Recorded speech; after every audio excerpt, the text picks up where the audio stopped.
मैंने चुनाव में घूम घूम के कहा था कि मैं आपकी तरफ हाथ बढ़ा रहा हूं, और ऐसा भी नहीं है कि एक ही टाइम पे कोई अलार्म बजेगा और सारी दुनिया में नमाज पढ़ी जाएगी। लेकिन किसी भी मुसलमान ने मेरे पर भरोसा नहीं किया और 8 वार्डों में मैं हारा हूं। मैं मुस्लिम समाज से ये भी कहना चाहूंगा, जैसे इन्होंने बड़ी बड़ी मस्जिदें बनाई हैं, और मैं इस शहर को दोबारा आग में नहीं धकेल सकता कि फिर कोई ऐसी घटना हो, कहीं फिर हिंदू उग्र हो जाए।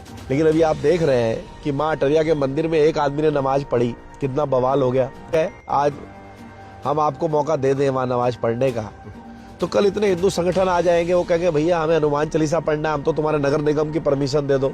तो सर आप देख रहे हैं खबर पड़ताल, मैं हूं राजीव। आखिरकार कहां होगी ईद की नमाज? रुद्रपुर में सबसे बड़ा सवाल है। लगातार मुस्लिम समाज के लोग अब ये तक कहने लगे हैं कि मेयर साहब अगर आप एक हाथ बढ़ाएंगे तो 10 हाथ हम भी बढ़ाएंगे। लेकिन कहीं ना कहीं अभी भी मसला अटका हुआ है कि आखिरकार ईदगाह पर क्या होगी ईद की नमाज। मेरे साथ मौजूद है महापौर विकास शर्मा जी।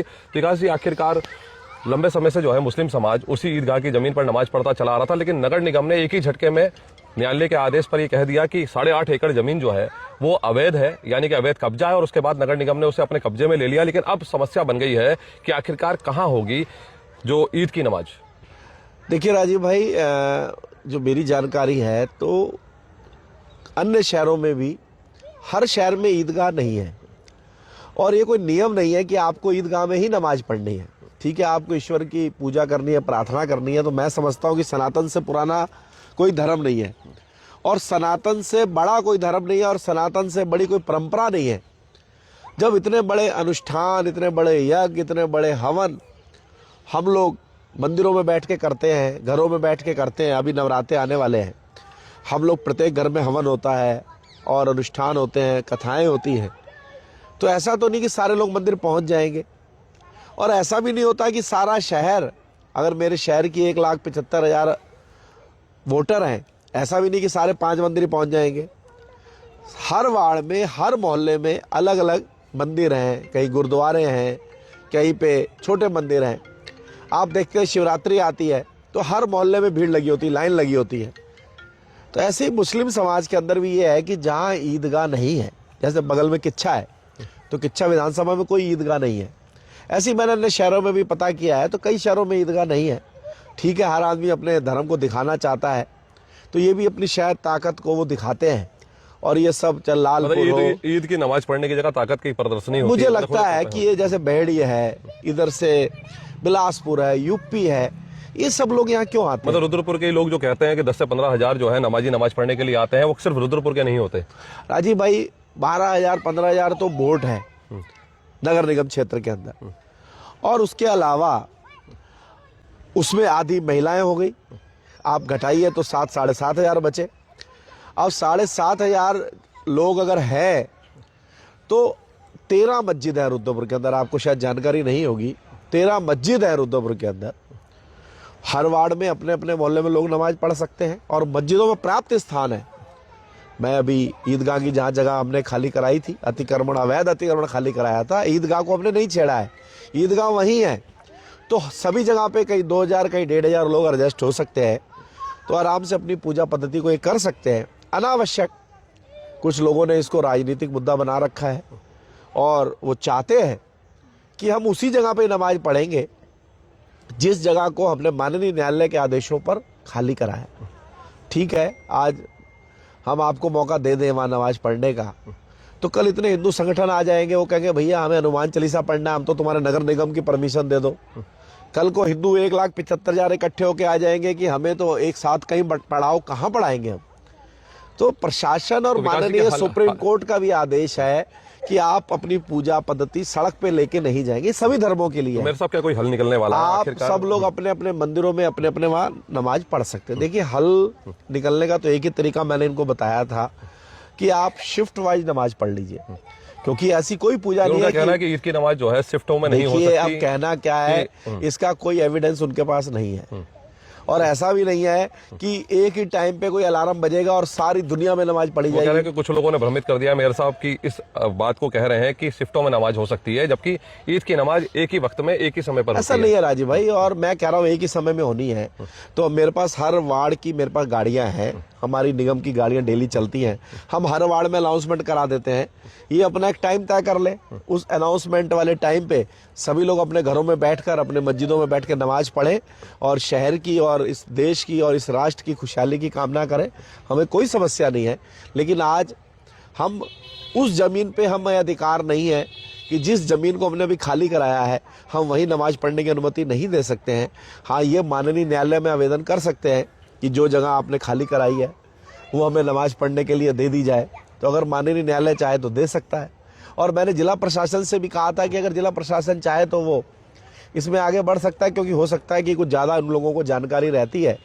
लेकिन नगर निगम के पास ये पावर नहीं है कि अगर ऐसे नगर निगम ने एक नया चीज़ शुरू कर दी, आज मैं कह दूं कि हाँ आप यहाँ जाके पढ़ लीजिए, लेकिन अभी आप देख रहे हैं कि माँ अटरिया के मंदिर में एक आदमी ने नमाज पढ़ी, कितना बवाल हो गया, कितने हिंदू संगठन उग्र हो गए। और मैं इस शहर को दोबारा आग में नहीं धकेल सकता कि फिर कोई ऐसी घटना हो, कहीं फिर हिंदू उग्र हो जाए। अभी मैं सोशल मीडिया में भी देख रहा था कि मोदी मैदान के नाम पे लोगों को गुस्सा आ रहा है। तो इसलिए कई चीज़ें ऐसी हैं कि इनको भी समझनी पड़ेंगी। मैं मुसलमान भाई जो मुझसे कह रहे हैं कि एक हाथ आगे हम बढ़ाएं, तो मैं कहता हूं कि इस बार वो अपना हाथ आगे बढ़ाएं, हमें सहयोग करें तो हम भी आगे सहयोग करेंगे। हम तो सबका साथ सबका विकास के रूप में काम कर रहे हैं। हमारे प्रधानमंत्री जी सबको फ्री में राशन दे रहे हैं, फ्री में इलाज करा रहे हैं, फ्री में इनको घर दे रहे हैं, लेकिन ये फिर भी हमें वोट नहीं करते हैं। नहीं, वो कहते हैं कि अभी हाल ही में नूरुद्दीन को जो है भाजपा ने टिकट दिया था और वहां से विकास शर्मा भी जो है जीत के गए हैं। हमें कांग्रेस का मान लिया गया है, इसलिए हमारे साथ और भी पूर्व में मेयर रहे, लेकिन कहीं ना कहीं उनको राहत मिलती रहती थी। लेकिन इस बार विकास शर्मा जैसे ही आए हैं और वो हिंदुत्व के एजेंडे के तहत मेरा पास डाटा है, मैं बिना डाटा के काम नहीं करता हूँ राजीव भाई। और मेरा आज भी नियम है, मेरे पर कोई मुस्लिम आता है तो मैंने उसका कभी काम नहीं रोका है। मैं सड़कें भी बना रहा हूँ, कोई किसी पीड़ा को लेके आता मैं सुनता हूँ और उसका इलाज करता हूँ, काम कराता हूँ। लेकिन मैंने चुनाव में घूम घूम के कहा था कि मैं आपकी तरफ हाथ बढ़ा रहा हूँ, आप मेरा सपोर्ट करिए, आप भरोसा रखिए मुझ पर, मैं आपके साथ खड़ा होऊंगा। लेकिन किसी भी मुसलमान ने मेरे पर भरोसा नहीं किया और 8 वार्डों में मैं हारा हूँ, जिसमें 7 वार्डों में मुसलमान प्रभावित वार्ड थे। एक वो कैंडिडेट का वार्ड था जो मेरे खिलाफ लड़ रहा था, लेकिन 7 वार्ड उनमें मैं हारा जो इनसे प्रभावित है। यानी किसी ने मेरी बात को नहीं माना और मैं मेयर उन्होंने उस समय आप पे विश्वास नहीं किया। मैं जब प्रदेश नहीं, मैं फिर कह रहा हूँ, मैं प्रदेश मंत्री जब था तब भी मैं इनके काम करता था, लेकिन इन लोगों ने मेरे पे भरोसा नहीं किया। और आगे भी मैं कह रहा हूँ अभी भरोसा करें। अभी विधानसभा चुनाव आने वाला है, एक बार इनके बूथ हमें दिखाएं तो सही कि हम भाजपा के साथ खड़े हैं, जो सबका साथ सबका विकास का हमारा नारा जो है नुकसान झेल रहे हैं कहीं ना कहीं। नहीं तो कांग्रेस ने क्यों नहीं इनको फ्री होल्ड कर दी जमीन? अगर आप कांग्रेस की नीति देखिए ना, कांग्रेस ने हमेशा मुस्लिम तुष्टिकरण की राजनीति की है, भारतीय जनता पार्टी नहीं करती है। यही तो उनमें और हमारे में अंतर है। हम राजीव भाई हर बात को सच बोलते हैं कि हम ये करेंगे ये नहीं करेंगे, हम सड़क देंगे तो सबको देंगे, राशन देंगे सबको देंगे, इलाज करेंगे सबका करेंगे। लेकिन अब कोई राजीव आ जाए कि मुझे 100 लोगों को यहाँ हनुमान चालीसा पढ़ना है, 5000 लोगों को मुझे अलग से जगह दे दो, तो कैसे दे दूंगा? कल को हमारे अन्य कोई आ जाएगा, वो कहेगा कि हमें गुरबाणी करनी है, कोई कहेगा कि हमें यहाँ बहुत बड़ा शिव चालीसा का आयोजन करना है। खाली मुस्लिम समाज ही नहीं, नियम सबके लिए बराबर है। सबके लिए। और देखिए राजीव भाई, ये सुप्रीम कोर्ट की रूलिंग है। पहले हम देखते थे जब छोटे होते थे तो सड़कों में नमाज पढ़ी जाती थी जब कांग्रेस के राज होते थे, लेकिन अब ये सब चीजें खत्म हुई है। तो विकास जी अब क्या माना जाए, क्या घर में और मस्जिदों में ही नमाज पढ़ने का एक रास्ता मात्र रह गया है, या फिर कहीं ना कहीं राहत मिलेगी, विकास शर्मा अपना हाथ बढ़ाएंगे मुसलमानों की? मैं ये कहना चाहता हूँ कि इस बार मुस्लिम समाज अपना हाथ आगे बढ़ाए और अभी लंबा समय है। और मुस्लिम समाज सब जो इनके गुरु हैं, इनके उलेमा हैं, इनके जो भी मियाँ होते हैं, जो भी इनके गुरु होते हैं, जैसे हमारे होते हैं संत ब्राह्मण, वो लोग अपने लोगों को समझाएं कि भाई समय बदल गया है। अब आने वाले समय में इतनी जगहें कहीं होंगी नहीं कि आप उनको कहाँ बैठाएंगे, कहाँ नमाज पढ़ाएंगे, कहाँ आप उनसे कराएंगे। तो ये भविष्य की भी तैयारियां हैं। आज मैं जगह दे देता हूँ, अगले साल क्या होगा? तो इसमें मैं मुस्लिम समाज से ये भी कहना चाहूँगा, जैसे इन्होंने बड़ी बड़ी मस्जिदें बनाई हैं, तो ये सब मिलकर कुछ ज़मीन खरीद लें, आधा एकड़ 1 एकड़। और इसमें बहुत उद्योगपति लोग भी हैं, बहुत बड़े बड़े लोग भी हैं, और ये बहुत इकट्ठी डोनेशन भी करते हैं और हर मस्जिदों में डोनेशन इकट्ठी करके अपने और लोगों को खड़ा करते हैं। तो कम से कम कुछ ज़मीन ही बना लें, कहीं आधा एकड़ 1 एकड़। तो जब इनकी रजिस्ट्री की जगह होगी तो उसमें कोई रोक ही नहीं पाएगा, उसमें तो सुप्रीम कोर्ट भी अनुमति दे देगा क्योंकि वो इनकी अपनी जगह होगी। लेकिन सरकारी जगह पे आप नहीं कर पाएंगे। और सरकारी जगह तो आप देख रहे हो, हम मंदिरों से भी खाली करा रहे हैं, खाली मस्जिदों से खाली नहीं कराई है। और अभी भी 1 एकड़ जमीन हमने इनको फालतू दे रखी है ये चाहें तो वहाँ आराम से नमाज पढ़ सकते हैं और आगे पीछे पढ़ सकते हैं। और मस्जिद भी है बगल में इनकी बहुत बड़ी, मैं बता रहा हूँ 13 मस्जिदें हैं। तो अगर सब मोहल्ले वाइज पढ़ें तो शायद ये नौबत नहीं आएगी। अब इनको खुद ही हमें सपोर्ट करना चाहिए और हमने अपना जो प्रयास कर सकते थे इनके लिए हमने शासन में भी बात की है, प्रशासन में भी बात की है। तो हमें जो जानकारी आई है कि किच्छा में भी ईदगाह नहीं है, वहाँ भी लोग घर में ही पढ़ते हैं, ऐसे लालपुर में नहीं है, ऐसे अन्य कई जगह पे नहीं है। तो जहाँ नहीं है तो फिर वही फार्मूला रुद्रपुर में भी अब चलेगा।